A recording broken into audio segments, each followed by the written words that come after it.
ஓம் குருவே போற்றி. Welcome to Sri யோகம். இன்றைக்கும் பார்த்தீங்கன்னா யோக ஞான சாஸ்திர திரட்டு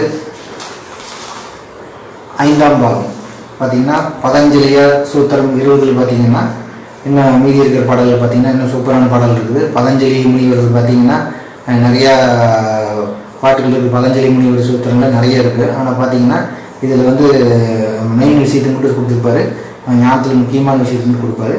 அதை இப்போ பார்த்துருக்கோம். பதஞ்சலி முனிவரோட சூத்திரத்தில் இன்றைக்கி என்ன பார்க்க போகிறோம்னு பார்த்தீங்கன்னா வஸ்துவை பற்றி பேசுகிறாரு. வஸ்து தரிசனம், வஸ்துன்னா என்ன அப்படின்னு சொல்கிறாரு. வஸ்து எங்கே இருக்குது அப்படிங்கிறத வஸ்து ரகசியங்கள் பற்றி பேசுகிறாரு. கூறுவே வஸ்து உப்பின் குறி ஒன்றைத்தான் உடைக்கவென்றால் அக்னியின் பூவுக்குள்ளே, உடைக்கவென்றால் அக்னியின் பூவுக்குள்ளே உற்றவிடம் வஸ்து உப்பு என்று உடைக்கலாமே. பாருங்க, அதிலே முடிச்சிடறாரு. உடைக்கவென்றால் அக்னியின் பூவுக்குள்ளே உற்றவிடம் வஸ்து என்று உடைக்கலாமே அப்படிங்கிற. இப்போ வஸ்து இருக்கிற இடம் என்ன அப்படின்னு சொல்றாரு பார்த்தீங்கன்னா அக்னியின் பூவு. அக்னி பூவுன்னு பார்த்தீங்கன்னா நம்ம மூளை தான் சொல்றாரு. நம்ம மூளை தான் பார்த்தீங்கன்னா அக்னி, அதாவது தீக்காடு அப்படிம்பாங்க. சித்தர்கள் சொல்றது வந்து மூளை வந்து தீக்காடு அப்படிம்பாங்க. திருப்பாற்கடலும் இங்கே தான் இருக்குது, ஒவ்வொரு செல்லி தீயும் இங்கே தான் இருக்குது. அப்போ தீக்காடு, அக்னி விருட்சம், அப்புறம் பார்த்தீங்கன்னா நிறைய அந்த மாதிரி ஜோடி விருட்சம் அப்படிங்கிறதெல்லாம் பார்த்தீங்கன்னா எல்லாமே பார்த்தீங்கன்னா மூளைத்தை குறிக்கும். அப்போ அது என்னங்கிற அக்னியின் பூவுக்குள்ளே, இந்த மூளைக்குள்ளே உற்றவிடம் வஸ்து என்று உடைக்கலாமே. அங்கே ஒரு இடம் முக்கியமான இடம் இருக்குது, அதுதான் வஸ்துவோட இருப்பிடம் அப்படிங்கிற. வஸ்து உப்பு இருக்கிற இடம், வஸ்து உப்புங்கிற வஸ்து அப்படிங்கிற சால்ட்டு இருக்கிற இடம். அப்போ பார்த்தீங்கன்னா உரையார்கள் ஆதி என்ற வஸ்து உப்பை யாரும் சொல்ல மாட்டாங்க. ஆதி உப்புங்கிறத ஆதி வஸ்துன்னு பேர் இருக்குது. ஆதி வஸ்துங்கிற அந்த ஆதி வஸ்து உப்பை வந்து யாரும் சொல்ல மாட்டாங்க. உதாரணமாய் சொல்லி வைத்தால் சுத்தரலாம். சும்மா ஒரு பரிபாஷையில் வந்து உதாரணமாக தான் சொல்லி வைப்பாங்க, இதுதான் அப்படின்னு சொல்ல மாட்டாங்க. துறையறியா வண்ணமதாய் சூட்சமாக சொன்னாரே இந்த விதம் தன்னை நோக்கி மறையாமல் திறந்தாரே நந்தி தேவர் வாய்ப்பூச்சி கடக்கி விட்டார் மற்றோர் எல்லாம் அப்படிங்கிறாரு. அதாவது நந்தி தேவர் மட்டும்தான் அதை ஓப்பனாக சொன்னார், மற்றவங்க எல்லாம் வந்து அதை வந்து ரகசியமாக வச்சுட்டாங்க. சித்தர்கள் வந்து ரகசியமாக வச்சுட்டாங்க, வெளியே சொல்லலை. துறையறியா வண்ணமதாய் சூட்சமாக, அதாவது அதை வந்து ஈஸியாக கண்டுபிடிக்க முடியாத அளவுக்கு சூட்சமாக பரிபாஷையாக தான் சொன்னாங்க, அந்த விதம் தன்னை நோக்கி. அப்போ பார்த்தீங்கன்னா அதை மறையாமல் திறந்தாரே, அதை மறைக்காமல் அந்த மறைப்பு இல்லாமல் சொல்லி வந்து நந்திதேவர் தான் சொல்லி கொடுத்தாரு. மற்றவங்களாம் அதை வந்து மறைச்சிட்டா வச்சாங்க சீக்கிரட்டாக. கரையான விருச்சகமும் வன்னி வீசும் காண்பதற்கு எவ்வனமும் கண்டுபாரே அப்படிங்கிறது. அப்போ பாருங்க, கரையான விருச்சகமும் வன்னி வீசும். கரையான விருச்சம்னா பாருங்க, அதாவது அது எல்லையில்லாத விருச்சம் அப்படின்னா மரம். வன்னி பீஜம் அப்படிங்கிறது இந்த மூளையை தான் சொல்கிறாரு. கரைகாணா விருச்சகமா வன்னி பீஜம் அப்படிங்கிறது. அப்போ கரை காண முடியாத இந்த விருச்சம் பார்த்தீங்கன்னா, அதாவது எல்லையில்லா அந்த மரம் வந்து அவ்வளவு பறந்து விரிஞ்சது. இந்த பிரபஞ்சம் எந்த அளவுக்கு இருக்குதோ அந்த அளவுக்கு விரிஞ்சது அந்த மூளையுடைய எக்ஸ்டென்ஷன். அவ்வளவு செல்ஸ் இருக்குது, அவ்வளவு வெளியே என்ன இருக்குது அத்தனையும் உள்ளே இருக்குதுங்கிறத இங்கே சொல்ல வராங்க. எல்லை இல்லாத அளவுக்கு விரிஞ்சது இந்த மூளை. அதை வந்து அப்படி சுருக்கி உள்ளே வச்சுருக்காங்க, அவ்வளோதான். உள்ள அவ்வளோ விஷயம் இருக்குது. அப்போ தான் அதை தான் பார்த்தீங்கன்னா வன்னி பீஜம் காண்பதற்கு எவ்வனமும் கண்டுபாரே அப்படிங்கிறார். காண்பதற்கு எவ்வனமும் பார்த்தீங்கன்னா இது ஒரு சூட்சமாக தான் சொல்கிறாரு.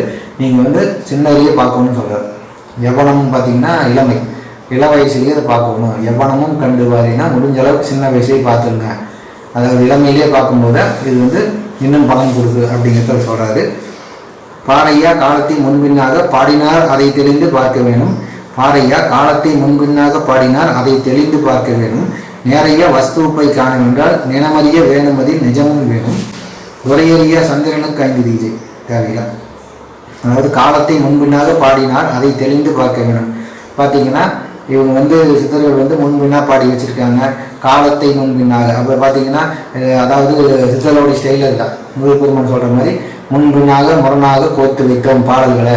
அப்போ பாட்டாக எழுதி கொடுத்தோம், பாட்டாக எழுதி கொடுத்துருக்குறோம் அப்படின்னு என்ன அர்த்தம்னா, பாட்டு வந்து உங்களுக்கு வந்து உரைநடியாக கொடுக்காம பாட்டாக தான் எழுதி சாபம் மீண்டும் அப்படின்னா எல்லாத்துக்கும் கிடைக்காது, சிவயோகிக்கு மட்டும்தான் கிடைக்குங்கிறது அர்த்தம். அதுதான் எவ்வளோ சீக்கிரட்டு. இது வந்து சித்தர்கள் மறைச்சிட்டாங்கன்னு இந்த அருண் பிரகாஷ் வளர்வான் பார்த்தீங்கன்னா அப்படியே வள்ளலார் வந்து எல்லாத்துக்கும் அப்படியே வாயில் அழுவா மாதிரி அப்படியே வாழைப்பழத்தை ஊட்டி விட்ட மாதிரி ஊட்டி விட்டாராமா. ஒன்றுமே புரிய மாட்டேங்குது. அந்த இவன் பார்த்தீங்கன்னா புகழேந்தி ஒரு 10 லைன் போட்டோன்னு வச்சுக்கோங்க, வள்ளலார் பாடல் எடுத்து போட்டோன்னு வைங்க, ஒரு வார்த்தை கூட மனுஷன் படிக்கிற மாதிரி இல்லை. உடனே என்ன பண்ணுங்கன்னா அதுதான் மனுஷன் படிக்க முடியாது, தெய்வத்தோட அவர் பாசை அருட்பெருஞ்சோதியோட பாஷைன்னு இதுக்கு ஒரு மத்தம் படிப்பானுங்க. பைத்தியம்னா ரோடு செவத்தில் கிறுக்கி வைக்கிறேன், அது மட்டும் புரியுதா? ரோட்டில் நல்லா வந்து ரோட்டில் வந்து சாக் பீஸில் கிறுக்கி வைக்கிறாங்க பைத்தியக்காரங்களா. படித்த பைத்தியம் நிறைய இருக்குது, ஊருக்குள்ள சுற்றுது, பேண்ட் ஷர்ட்டை போட்டு டை கட்டி சுற்றிட்டு இருக்குதுதா. எத்தனை பைத்தியம் இருக்குது எங்கள் ஊர்லேயும் கூட பைத்தியம் இருக்குது. கடை கடையே போய் அப்படியே பேண்ட் ஷர்ட்டை போட்டு ட்ரெஸ் பண்ணிட்டு வர எல்லா கடையும் போய் வேணுங்கிறது வாங்கி சாப்பிட்டு போயிடுது. அது பைத்தியமாக நடிக்கிறானே தெரியல. அந்த மாதிரி தான் அருண் பிரகாசம் பார்த்தீங்கன்னா ஒரு பைத்தியக்காரன். பார்த்தா இவர் வந்து அப்படியே வள்ளலார் மட்டும் அப்படியே வாழைப்பழத்தை வச்சு கொடுக்கணுமா அப்படியே தெளிவாக இவனுக்கு மேலே புரியுது. அதாவது இவனுக்கே ஒரு மண்ணாங்கட்டியும் புரிய மாட்டேங்குது. இந்த புகழேந்தி அதுக்கு மேலே அவன் வந்து முருகருக்கு வந்து கதை சொல்ல ஆரம்பிச்சிடலாம். பூரா தப்பாக வந்து வள்ளலாரே முருகரை பற்றி எல்லாம் தப்பாக எழுதி வச்சிருக்காரு. அவரே ஒழுக்கமாக வந்து ஞானம் படிக்கல. சுப்பிரமணிய ஞானம் அவர் படிக்கல, அவர் காலத்தில் கிடைக்கலையா இருக்குது, புக்கு கிடைக்கல, பாவம் அவர் வாழ்க்கையை இப்போ முடியுது. அதனால் அதையே படிக்காமல் மயில்னா இது அது மாயின்னு வாயில் வரல உடனே வச்சிருக்காங்க. சொல்கிறார் முருகப்பெருமானே அவருடைய நூலுக்கு அவரே சொல்கிறாரு, அவரே அகத்தியர் சொல்லி கொடுக்குறாரு. அந்த நூல் இருக்கிற இதையும் கூட இவங்களுக்கு புரியல. இவனுக்கு வந்து தப்பு எழுதி வச்சுட்டு அதை உட்காந்து வந்து யூடியூப் போட்டு கொண்டிருக்காங்க. இதெல்லாம் வந்து நம்ம வந்து கேட்காம மட்டும் வச்சுக்கோங்க, இவங்க எல்லாம் விடுவாங்க. மயிலெலாம் வந்து மாயின்னு பாடுங்க, வாசி மயில் முருகப்பெருமான் வாசின்னு சொல்கிறாரு. இவனுக்கு பார்த்தீங்கன்னா இவனுக்கு உட்காந்து வள்ளலார் சொன்னாராம மாயின்னு. வள்ளலாரே புரியலன்னு சொல்லி வள்ளலாருக்கே ஒன்றும் புரியல, ஒன்றும் சித்தனங்களை படிக்க தெரியல, அவருக்கு புரியல. அதனால அவங்களாம் மோசம்னு சொல்லிட்டு இவருக்கு வந்து கிறுக்க ஆரம்பிச்சுட்டு இருக்கணும், அதை எதையும் கிறுக்கி வச்சுட்டு இருக்கணும். இப்போ அதெல்லாம் இவனுக்கு முடிச்சுட்டு தொங்கிட்டு இருக்காங்க. அவர் எழுதி முடிச்சு போட்டு கடைசியில் வந்து இதெல்லாம் தப்புன்னு சொல்லிட்டு போயிட்டாரு. 6ஆம் திருமுறை அவர் வெளியே விடவும் கிடையாது. இவனுங்களே எதையோ பொறுக்கிட்டு வந்து விட்டு போட்டு அவர் எழுதுன்னு இவனு சொல்லிட்டு தெரியுறாங்க. இதில் ஏகப்பட்ட குழப்படி இருக்குது. இதை வச்சுட்டு இவனு சித்தர்கள் வந்து குறை சொல்ல வந்துடுறாங்க. பாருங்களா, இது வந்து வரிபாஷை புரியாதனால பார்த்தீங்கன்னா இவங்கெல்லாம் வந்து அது மோசம்னு சொல்கிறாங்க. அவங்க ஏன் சீக்கிரட்டாக வச்சாங்கன்னா அந்த கல்வியில் தான் கிடைக்கணும். இல்லைன்னா இந்த மாதிரி புகழேந்தி குடிகார, அப்புறம் இந்த நம்ம அருண் பிரகாஷ் மாதிரி பைத்தியக்கார, இவங்களுக்கெல்லாம் ஞானம் உண்டு. தகுதி இல்லாதவங்களுக்கெல்லாம் ஞானம் கிடைச்சதுனால தான் பார்த்தீங்கன்னா இந்த மாதிரி தகுதி ஏற்றவங்கள பைத்தியம் பண்ணி சுட்டு விட்டுருவாங்க. நீ சுத்து, நீ பேசு, போகாத பற்றி பேசு, சித்தர்களை பேசு, திருமூலர் மோசம் சொல்லு. இந்த இவன் சொல்கிறான் அருண் பிரகாஷ் முட்டா பையன் பார்த்தீங்கன்னா அது திருமூலர் இவங்க எல்லாத்தோட இவர் பெரிய நிலை அடைஞ்சாராமா. யார் எங்கள் ரூம் சாத்தி காணாமல் போனாரு. நான் சொல்கிறதுன்னா நீ மறைஞ்சு போனீங்கன்னா நீ 10 பேருக்கு உட்கார வச்சு மறந்துட்டு போக வேண்டியதுதானே. நீ ரூமை சாத்திட்டு என்ன பண்ணிட்டு இருந்தேன்னு நான் கேட்குறேன். நீ ரூமை தாளை போட்டுக்கிட்டு அதுக்கு ஒரு விளக்கம் கொடுத்துட்டு யாரும் எட்டி பார்க்கக்கூடாது, நான் எட்டி பார்த்தீங்கன்னா நான் வந்து ஒழிஞ்சுக்குவேன், யாருக்கு தெரியாது, நீ வந்து வெளியே கொண்டுருங்க, இது எதுக்கு ஒரு வேலை பண்ணணும்னு நான் கேட்குறேன். உண்மையான ஞானி உண்மையான நிலை அடைஞ்சவங்க பார்த்தீங்கன்னா நீ உட்காந்து நீ நல்ல ஊர் சனத்தையே கொண்டாந்து உட்கார வச்சு நீ மறந்துட்டு போக வேண்டியதானே. உண்மையானது அவ்வளவு பற்று பாசம் வச்சு இடம் வந்து ஏக்கரை கணக்கில் கொடுத்து நீ நம்பி அப்படியே உயிரை விட்டுட்டு இருந்தாங்க. பணத்தெல்லாம் கொண்டாந்து வச்சு நீ காப்பாற்றுவேன்னு கொண்டு இருந்தாங்க. மற்றவங்க எல்லாம் சொல்கிறாங்க கொடுங்க. நான் நீ எழுதுன நூல்களே ஏகப்பட்ட தப்பு இருக்குது. இவர் எழுதுன நூல்களே ஏகப்பட்ட தப்பு இருக்குது. எல்லா ஞானத்தில் பார்த்தீங்கன்னா ஒன்றும் புரியாமல் ஏகப்பட்ட தப்பா எழுதி வச்சுருக்காரு. சத்தவர்கள் எழுவாருன்னா சத்த எழுவார் மேடையும் வச்சுக்கிறீங்க. எங்கே எழுவாருன்னு நான் கேட்குறேன். யார் எழுவார் சொல்லுங்க. எவனோ ஒரு சன்மாக்கி போங்க, செத்து போன கொண்டு போய் வெயில் பார்க்கல, எந்திரிக்கணும்னு நான் பார்க்குறேன். ஒரு எறும்பு கூட எந்திரிக்காது, செத்துப்போன எறும்பு கூட எந்திரிக்காது இந்த எழுவார் மேடையில். உட்காந்துட்டு எழுவார் மேடையும் உட்காந்து துணி தலைக்கான இதெல்லாம் வச்சுட்டு கொண்டு போகிறீங்க. இதெல்லாம் வந்து யாரை ஏமாத்துறது வேலை. யாருக்கு என்ன தகுதி இருக்கிறவங்களுக்கு இந்த நூலை படிக்கிறதுன்னு தெரியும், புரியுங்களா? சித்தர் நூல் படித்தவனுக்கு அவங்களுக்கு ஒரு அறிவு இருக்குது. அப்போ எவனுக்கு அறிவு இருக்குது, எவனவனுக்கு அறிவு இல்லை, எந்தெந்த குருமாருக்கு மூளை இருக்குது. தாடியை விட்டவனால நாங்கள் வந்து குரு மாதம் கையெடுத்து கும்பிட மாட்டோம். தாடி வச்சவனால பெரிய ஞானி விஞ்ஞானின்னு நாங்கள் பார்க்குற ஆளு நாம கிடையாது. அவன் வேஷத்தை பார்த்து ஏமாறான், நாம கிடையாது. வேஷத்துக்குள்ளே இருக்கிற திருடனை வந்து வெளியே கொண்டு வந்துடும். வேஷத்தில் அவுத்து விட்டு வெளியே கொண்டு வந்துடும். திருட்டுனா வெளியே வந்துடுவான், அப்புறம் பிடிச்சி பிறந்துருவோம். அதுதான் வந்து நம்ம சித்தர் நெறிய பழக்கம். அவங்க கொடுத்த ப்ராக்டிஸ் அதுதான். எவன் திருடன் எவன் கேட்குமாதிங்கிறத பார்த்தோன்னே கண்டுபிடிச்சிடலாம். அவ்வளோதான். ஒரு வார்த்தை பேசினாலும் கண்டுபிடிச்சிடலாம். அப்படி இருக்கும்போது நீங்கள் வந்து இந்த 1.5 குருமாதிரிகள் வச்சுட்டு அவர் பிடுங்கினாரு, ஒரு திருமூலரோட பெரிய பிடுங்கி அவர் எல்லாத்தையும் பிடிங்கி கதை கட்டிட்டாருன்னு கதை சொன்னீங்கன்னா எவன் கேட்டுருவாங்க வந்து. அப்போ போகரோட திருமூலரோட நாயன்மார்களோட வள்ளலாரோடைய ரொம்ப அறிவாளி, சிவானந்தர் வந்து அதை விட பயங்கரமான ஆள், அவர் தான் கடைசியாக வந்தவர், எல்லாத்தோட மூலக்காரர் இவங்க தான் அப்படின்னு சொல்லிட்டு இருந்தீங்கன்னா உனக்கு ஞானம் பேசிக்கே புரியுதுன்னு அர்த்தம். வாழையடி வாழையாக வந்த திருக்கூட்ட மரபில் நானும் ஒருவன் சொல்கிறாருங்கிறீங்க. அப்புறம் எங்கே வந்து அவர் வந்து உங்களுக்கு வந்து இவங்க எல்லாத்தோட நான் பெரிய பிடிங்கின்னு சொன்னாரு எனக்கு தெரியும். இவங்க எல்லாத்தோட நான் தான் பெரிய பிடுங்கின்னு எங்கே வரலாறு சொல்லிக்க சொல்லு, எந்த பாட்டு சொல்லிக்க சொல்லு. திருமூலரோட நான் ரொம்ப அறிவாளி, எனக்கு மட்டும்தான் எல்லாம் தெரிஞ்சுது அவங்களுக்கெல்லாம் தெரியல அப்படின்னு எந்த பாட்டில் சொல்லிக்குது? எங்குதடா வர்றீங்க இந்த மாதிரி திருட்டு நாய்களாம்? கேப் மாரிங்க சன்மார்க்கத்துக்குள்ளே இருக்கிற கேப் மாரிங்க முதல்ல அடித்து முடுக்குங்க முதல்ல, இல்லைன்னா சன்மார்க்கமே இல்லாமல் போயிடும். நல்லா தெரிஞ்சுங்க. எங்கனாலும் உடைக்க முடியும். நீ சித்தர்கள் மேலே டச் பண்ணிங்கன்னா சித்தர்கள் வந்து என்ன பண்ணணும் அத்தனையும் பண்ணுவாங்க. ஈஸியாக குழப்ப முடியும்.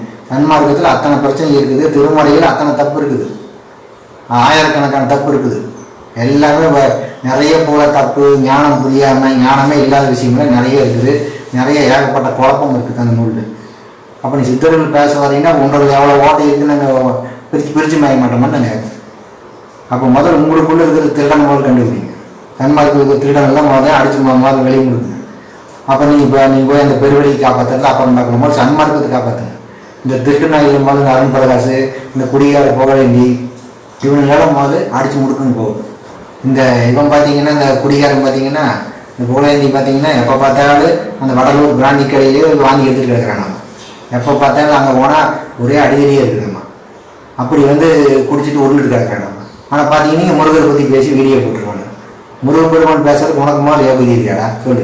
எனக்கு இருக்குது. வள்ளலார் பேசுறதுக்கு யாரை வேணாம் பேசுறதுக்கு எனக்கு தகுதி இருக்குது. உனக்கு இருக்குதா? உனக்கு அந்த யோகி இருக்குதா சொல்லு. இது பேசுறதையும் வேற தப்பு தப்பாக பேசி வைக்கிறீங்க. வள்ளலாரையும் முழுசாக புரியல உங்களுக்கு, சித்தர்களையும் புரியல. கடைசியில் போய் சாராயத்தை ஆராய்ச்சி பண்ண ஆரம்பிச்சிட்டீங்க. எது டேஸ்ட்டாக இருக்குது, எது நல்லா இருக்குது, எது நல்லா இல்லை அப்படின்னு இப்போ உனக்கு பார்க்காம தெரியும் இல்லையா? ஒரு சொட்டு வாயில் விட்டால் கரெக்டாக கண்ண மூடி கண்டுபிடிச்சிருக்க என்ன ஐட்டம் அப்படின்னு. அப்படித்தான் நீ உன்னோட ஞானப்பாதி இருக்குது. நீ எல்லாம் வந்து எதுக்கு வெக்கமெல்லாம் முருகரை பற்றி பேசுகிற? முருகரை பற்றி நினைக்கிறதுக்கு கூட உனக்கு யோகிதை கிடையாது. புரியுதா? கூட இருந்து ஏமாத்தணும் நீ. ஞானவேல் கூட வந்து இவனை நம்பிட்டு இருந்தேன். ஞானவேலை ஏமாத்தணும் நீ. ஞானவேல் வந்து பாதியில் கழட்டி விட்டு நீ மட்டும் தனியாக குடிச்சிட்டு இருக்க இல்லையா? அதுக்கு மூட கூட்டு சேர்த்துல நீ எல்லாம் வந்து ஞானத்தை பற்றி வெக்கமெல்லாம் யூடியூபில் பேசிகிட்டு இருக்கிற. ஏச்சிந்த வகையாலே பார்த்து அப்படிங்கிறாங்க. அப்போ பார்த்தீங்கன்னா ஏச்சிந்த வகையாலே பார்த்து அப்போ இந்த வகையாலே அதாவது இந்த வஸ்துப்பை வந்து வாசியோகத்தின் மூலம் பார்த்தீங்கன்னா முறையாக பார்க்கணுங்கிறது தெரியாமல் தப்பான வகையால் பார்த்து எடுபட்டு போனார்கள் உலகவாரி. அதாவது பார்க்க தெரியாமல் தப்பாக பார்த்து அவன் பார்த்தீங்கன்னா நான் ஒருத்தனுங்கிறான் பரம்பொருள் யோகம் கண்டுபிடிச்சுன்னு ஒரு பைத்தியம் வந்துருக்குது. எல்லாத்தையும் மிக்சரு முறுக்கெல்லாம் கலந்து மிக்சியில் அடித்து ஒரு ஸ்பூன் கொடுக்குற மாதிரி பார்த்தீங்கன்னா சித்தவத்தியில் கொஞ்சம் திருடிட்டு அப்புறம் வேதாத்திரியில் கொஞ்சம் திருட வேண்டியது, வள்ளலாரில் கொஞ்சம் திருட வேண்டியது. அதுக்கு மேலே திருடுறது தெரியல. சித்தர்கள் உங்களுக்கு புரிஞ்சால் தான் திருடு. அப்போ இது உட்காந்துட்டு நான் வந்து உனக்கு தீட்சை கொடுக்குறேன், இது வந்து சக்தி வாய்ந்த யோகம் அப்படின்ட்டு இந்த மாதிரி கேட்க மாதிரி இவனுக்கிட்ட போய் பழகிட்டு என்ன பண்ணுறாங்க? ஒன்றும் புரியாமல் பண்ணி பார்த்தீங்கன்னா கடைசியில் இவங்க இந்த நிலைமை தான். ஏச்சிந்த வகையாலே பார்த்து எடுபட்டு போனார்கள் உலகவாதி. பார்த்துங்க, எடுபட்டு போச்சு, அடைஞ்சு போயிட்டாங்க. இந்த மாதிரி கண்டவங்கள்ட்டெல்லாம் போய் ஏமாந்து சுற்றி பார்த்தீங்கன்னா ஆயிரக்கணக்கான பேர் வந்துடுறான். சிவயோகம் கற்றுத்தர, வாசி யோகம் கற்றுத்தர, நான் அவரை பார்த்தேன், இவரை பார்த்தேன், திருஞான சம்பந்தரை பார்த்தேன், இப்படியே வாயில் வரதெல்லாம் ஊட்டிட்டு பார்த்தீங்கன்னா இந்த நாய்கள்லாம் போய் ஏமாந்து எடுபட்டு போனார்கள் உலகவாதி. ஆச்சிந்தப்படிதானே ஜெயநீர் வைப்பார், ஆதி என்ற சுத்தகங்கை ஆற்றை காணார். அப்போ பாருங்க, ஆச்சிந்தப்படிதானே ஜெயநீர் வைப்பார். இப்போ வந்து ஆதி என்ற சுத்தகங்கை ஆற்றை காணார். ஆதி என்ற அப்போ ஆதி வஸ்துங்கிற சுத்தகங்கை இந்த அளவுக்கு சீக்கிரம் சொல்றது பாருங்க பதஞ்சலியார். இப்போ திருப்பி கேட்டீங்கன்னா புரியும். திருப்பி கேட்டு பாருங்க. ஆதி என்ற சுத்தகங்கை ஆற்றை காணார். சுத்தகங்கை யாரு? கங்கை யாரு? சுத்தகங்கை யாரு? எங்க இருக்குது? வெளியே இருக்குது உள்ளுக்குள்ள. அதான் சொல்றாரு. அந்த ஆற்றை காணார், அதை பார்க்க மாட்டானுங்க, அது தெரியாது. மூச்சிந்த படிதானே யோகத்துக்கு மூலமடி இதை வைத்தால் மூடனாமே. மூச்சிந்த படிதானே யோகத்துக்கு மூலமடி இதை விட்டால் மூடனாமே அப்படிங்கிறது. அப்போ இந்த மூலம்ங்கிறது மூச்சுங்கிறது இந்த வாசி யோகத்துக்கு, மூச்சிந்த படிதானே யோகத்துக்கு. அப்போ வாசி யோகத்துக்கு மூலம்ங்கிறது பார்த்தீங்கன்னா இந்த சுத்த கங்கை யாரு? ஆதி என்ற சுத்த கங்கை வஸ்து உப்பு. இது இருந்தால் தான் வாசி யோகமே சித்திக்கும். அப்போ வாசி யோகம் இல்லைன்னா இதுதான் மூலம், இல்லைன்னா மூடன். இது அறியாதவன், இதை புரியாதவன், இதை உணராதவன் மூடப்பையன் அர்த்தம். உட்காந்து எனக்கு அங்கே பேசுது, இங்கே பேசுது, எனக்கு அது தெரியுது, உள்ளே வருது, மேலே போகுது. நீ நூலை படித்து புரிஞ்சுக்காம இதை வந்து நீ ஃபாலோ பண்ணாமல் பயிற்சி கரெக்டாக செய்யாமல் வருஷ கணக்காக செய்யாமல் யாரும் என்ன சொன்னாலும் எதுவும் நடக்காது. அவன் எங்கே போய் நீ சிக்குவான்னு எங்களுக்கு நல்லா தெரியும். அவன் நேராக போய் செவத்தில் முட்டி நிற்பான், பாறையில் போய் மண்டை அடித்து நிற்பான். அதுதான் நடக்கு. அதனால் வந்து இதைத்தான் வந்து பதஞ்சலின்னு சொல்கிறார். அப்போ அவன் இது தெரியாதவன் மூடாமல் 9 வாசலையும் விட்டு மூத்திரப்பாதை வழி மூச்சை விட்டு சூடான மேகத்தால் வியாதி கொண்டு நல்லா தெரிஞ்சுங்க. மூடாமல் 9 வாசலையும் விட்டு.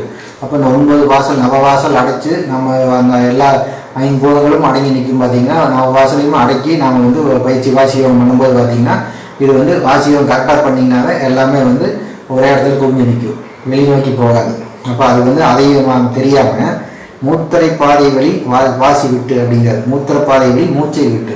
அப்போ இந்த மூச்சு வந்து மூத்திரப்பாதை வழியாக விட்டு அப்படிங்கிறார். அப்போ என்னென்னா நம்ம வந்து கிட்டத்தட்ட பார்த்தீங்கன்னா அவர் சொல்கிறது வந்து கும்பகத்தை சொல்கிறாரு. கும்பகம் பண்ணும்போது பார்த்தீங்கன்னா இந்த மூச்சு அடக்கி வச்சிங்கன்னா ஏதோ ஒரு வகையில் அபானங்களும் போகும், கீழே போகும். அப்போ பார்த்தீங்கன்னா இந்த பாதை வழி மூச்சை விட்டு சூடான மேகத்தால் வியாதி உண்டு. அப்போ சூடுங்கிற இந்த மேகங்கிறது பார்த்தீங்கன்னா சூடு, ஓவர் சூடாகி வியாதி உண்டு தூங்கியல்லோ மாண்டார்கள் தொழில்வர் எல்லாம். அப்போ அந்த தூங்கி அதாவது இந்த சூடு அச்சாகி உடம்பு வியாதி வந்து கடைசியில் பார்த்தீங்கன்னா தூக்கம் தான் அதிகமாயிரு. அந்த விழிப்புணர்வு போய் பார்த்தீங்கன்னா அப்புறம் சோம்பலாயிடுவாங்க, தூக்கமாயிடுவாங்க. அப்போ ஆடாமல் கேசரமாய் மாயை பற்றி ஆடாமல் கேசரமாம் மாயை பற்றி அறிவுக்குள்ளாய் இருந்து அசைவை எல்லாம் பாருங்க. கேசரம்ங்கிற இந்த சகசிராரத்தை பற்றி அறிவுக்குள்ளாய் இருந்து அசைவை எல்லாம். அறிவுக்குள்ளினா நம்ம சகசிராரத்துக்குள்ளே இருந்து அசைவை எல்லாம். எவ்வளோ வரை சீட்டு பாருங்க, அசைவை எல்லாம். இதுதான் வந்து அல்டிமேட் வாசியோகம். சரி, எல்லாத்தையும் பார்த்தீங்கன்னா அசைவை எல்லாம் ஓடாமல் சுழிமுனையில் குறையில் ஊட்டி. அப்போ பார்த்துங்க எல்லாத்தையும் ஒருங்கிணைச்சு அதை சேர்த்தி வெளியே ஓடாமல் சுழுமுனையில் குறையில் ஊட்டி உயிரிழக்கும் பெரியோர்கள் உண்மைதானே அப்படிங்கிறோம். அப்போ சுழுமுனைக்குள்ளே அந்த எல்லா அசைவையும் கொண்டாந்து நிறுத்தி உணர்வை ஃபுல்லாக கொண்டு வந்து வேற எங்கேயும் ஓடாமல் சுழுமுனைக்குள்ளே ஓட விட்டு உயிரிழக்கும் பெரியோர்கள் உண்மைதானே. அப்போ அந்த வித்தை தெரிஞ்சவங்க அந்த நிலையில் இருக்கிறவங்க தான் பெரியவர்கள். அப்போ சுழுமுனையில் வந்து எல்லாத்தையும் அடங்கி ஒடுங்கி நிறுத்துறவங்க, உயிரையே அடங்கி ஒடுங்கி நிறுத்தினா மட்டும்தான் பெரியவர்கள் அப்படின்னு சொல்கிறாங்க. உண்மை என்ற குண்டலினிய பிராணவாயு சொல்கிறாங்க. உண்மையிலேயே குண்டலினி தான் பார்த்தீங்கன்னா பிராணவாயு. அந்த குண்டலினி சக்தி தான் மூச்சு காத்து பிராணவாயுவை இருக்குது. ஓங்கார பிண்டத்தில் உதித்த ஆன்மா. ஓங்கார பிண்டத்தில் இந்த ஓங்கார பிண்டங்கிற இந்த உடம்புல வந்து உதித்த ஆன்மா. அந்த ஆன்மாங்கிறதும் பார்த்தீங்கன்னா குண்டலினி தான், பிராணசக்தி தான்.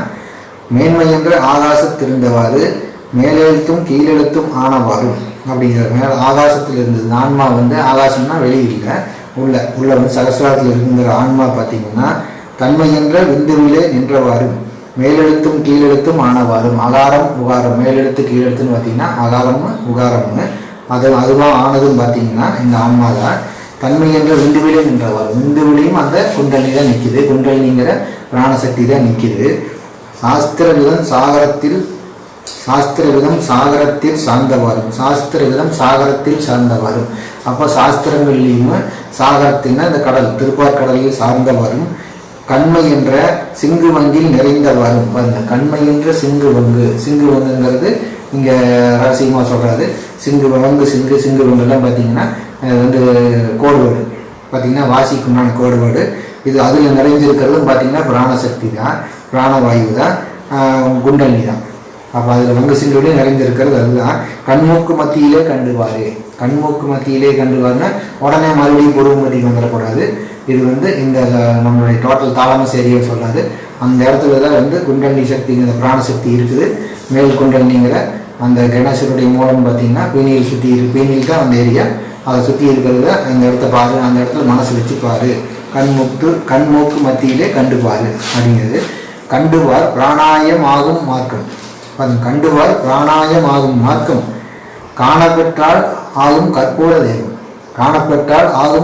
தேகம். அது பிராணாய மார்க்கம். பிராணாயாமங்கிற அந்த மார்க்கத்துக்கு தெரிஞ்சுக்கிட்டீங்கன்னா, மூச்சு வாசி யோகத்தை தெரிஞ்சுக்கிட்டீங்கன்னா, காணப்பெற்றால் ஆகும் கற்பூர தேகம். உடம்பு கற்பூர தேகமாக மாறும். 2 அல்ல 3 அல்ல ஒன்றுமல்ல நின்றவிடம் எல்லாமே நிறைந்து கொள்வாய். எங்கே இருந்தாலும் மனசுக்குள்ள அதை மனசு எங்கே வச்சாலுமே அங்கே எல்லா இடத்துலையும் நிறைந்து நிற்பீங்க, நிறைந்து கொள்வாய். 2 அல்ல 3 அல்ல 1 அல்ல. அதாவது எந்த இடத்துல நின்று மனசை வச்சிங்கனாலும் அந்த இடமும் நிறைஞ்சிருக்கும். நாமளாகவே நிறைஞ்சிருப்போம். அதாவது நம்ம ஆன்மா நிறைஞ்சிருக்கு. கண்டமடி துண்ணாக்கின் கும்பகத்தில் கால் நிறுத்தி உன் சடத்தை காக்க வேண்டும். இங்கே ஒரு வாசி பேச்சு தான் சொல்கிறாரு. கண்டமடி துண்ணாக்கில் கும்பகத்தில் கண்டமடி துண்ணாக்கில் கண்டத்தில் வந்து உண்ணாக்கில் கும்பகத்தில் கால் நிறுத்தி உன் சடத்தை காக்க வேண்டும் அப்படிங்கிறது. அப்போ பார்த்தீங்கன்னா இந்த கண்டம்ங்கிற வாயுவோட ஸ்தானத்தில் வந்து கும்பகத்தில் கால் நிறுத்தி உன் சடத்தை காக்க வேண்டும். இந்த மூச்சை வந்து கும்பகத்தில் நிறுத்தி உன் உடம்பை காப்பாற்றுங்கிறாரு. இது முறையான பயிற்சி தெரியாமல் அடக்கி வச்சிங்கன்னா பிரச்சனை தான் வரும். இது வந்து இது என்ன ஆகும், இது எதுக்காக இங்கே வைக்கிறா, இது வாயுவோட ஸ்தானம். உங்களுக்கு விசுத்தி வந்து வாயுவோட ஸ்தானம். அப்போ வாயு பூதம் பார்த்தீங்கன்னா இந்த மூச்சோட ஸ்தானம் பார்த்தீங்கன்னா இந்த இடத்துல நாம் வந்து கும்பகம் பண்ணும்போது என்ன ஆகுது, கும்பகம் எப்படி பண்ணணுமா பண்ண வேண்டாமா, இது எல்லாமே வந்து பயிற்சி தான்.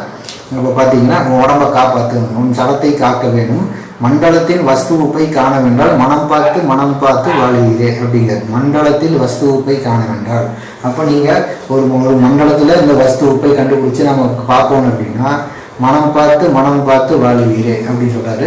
மனம் பார்த்துன்னா இதுவும் பார்த்தீங்கன்னா இந்த ஆதார பயிற்சி வாசி யோகத்தை சொல்கிறாரு. இந்த மனம்ங்கிறது பிட்யூட்டி ஏரியாவில் இருக்குது. அப்போ நீங்கள் வந்து இந்த வாசி யோகத்தின் மூலம் பார்த்தீங்கன்னா இந்த லெவலுக்கு நீங்கள் இந்த 5 சக்கரம் 6 சக்கரம் மூலாதாரத்துலேருந்து 6 சக்கரம் வந்தீங்கன்னா தான் 7வது சக்கரமாக இருக்கிறது தான் பார்த்தீங்கன்னா அந்த வஸ்துவோட ஏரியா. அப்போ இது வரைக்கும் நீங்கள் தொடர்ந்து பயிற்சி பண்ணிகிட்டே இருங்க அப்படிங்கிறது. உடனே பார்த்தீங்கன்னா இந்த மனம் இருக்கிற இடம் பிட்டி வச்சிங்கன்னா உடனே முன்னால் வந்துடக்கூடாது. அந்த லெவல் சுழுமுனை பாதை தான் நம்ம பயிற்சி, வெளியே கிடையாது. சுழுமுனைக்குள்ளே வரும்போது இந்த பிட்யூட்டி ஏரியா வரும்போது மனசோட இடம். அப்போ அது வரைக்கும் வந்து நம்ம அதுக்கு மேலே 7வது சக்கரத்து வரைக்கும் டச் பண்ணி வரணும், தொடர்ந்து பண்ணுனேன், அது வரைக்கும் பண்ணுனேன் அப்படின்னு சொல்கிறாரு. அப்போ வாழவே நடுவெழுத்தை அகாரம் தண்ணில் வைத்திட்டார் தலையெழுத்தும் பிரகாசம். வாழவே நடுவெழுத்தை வந்து சிகாரம். நடுவெழுத்துன்னு எப்போ பார்த்தீங்கன்னா சிகாரத்தை அகாரம் தண்ணில் அகாரத்தில் கொண்டு போய் வச்சிங்கன்னா அகாரம் கூட மேலே இருக்குது. அப்போ இந்த சிகாரங்கிற சூடை கொண்டு போய் அகாரங்கிற தண்ணியில் கொண்டு போய் வச்சிங்கன்னா தலையெழுத்து பிரகாசிக்கும். தலையெழுத்துன்னு என்ன பிரம்மன் எழுதுன ஹேண்ட் ரைட்டிங்க, தலையெழுத்துங்கிறதே ஹார்மோன்ஸ் தான். தலைக்குள் இருக்கிற அத்தனை சுரப்பிகளும் பார்த்தீங்கன்னா சுரப்புகள், அத்தனை கெமிக்கல்ஸும் பார்த்தீங்கன்னா நியூரோ டிரான்ஸ்மிட்டரும் பார்த்தீங்கன்னா பிரகாசிக்கும் அப்படிங்கிற. இது வந்து நவீன விஞ்ஞானத்துக்கே வந்து குழப்பமான விஷயம். அவங்களுக்கே இது புரியாது. பார்த்தீங்கன்னா அவங்க இது எப்படின்னு அவங்களுக்கு புரியாது. இது பயிற்சி மட்டும்தான், வாசி யோகத்தினால மட்டும்தான் முடியும். வேறு மருந்து மாயத்தினால என்ன மருந்து இருந்தாலும் வேலை நடக்காது. அதை ஒத்துக்கவே மாட்டான். தலையெழுத்துங்க பிரகாசிக்கும்னா எவ்வளோ வித்தியாசமான வார்த்தை வருங்க. தலையெழுத்து பிரகாசிக்கும் அருமையாக சொல்கிறது. அப்போ தலையெழுத்துங்கிறது என்ன, லெட்டர்ஸ் போர்டு எழுதி வச்சு லைட்டில் அடிக்கிறாங்களா எழுத்து பிரகாசிக்கிறது. நடுவெழுத்தை அகாரம் தண்ணில் வைத்திட்டார் தலையெழுத்து பிரகாசிக்கும். மேலவே கண்டெழுத்து ஓடாத ஐயா, கண்டெழுத்துங்கிறத வாசி வகாரம் நின்று ஓடாமல் நிற்கும். அப்போ அதனால பிரகாசம் ஏற்படும், மூச்சு ஓடாமல் நிற்கும்.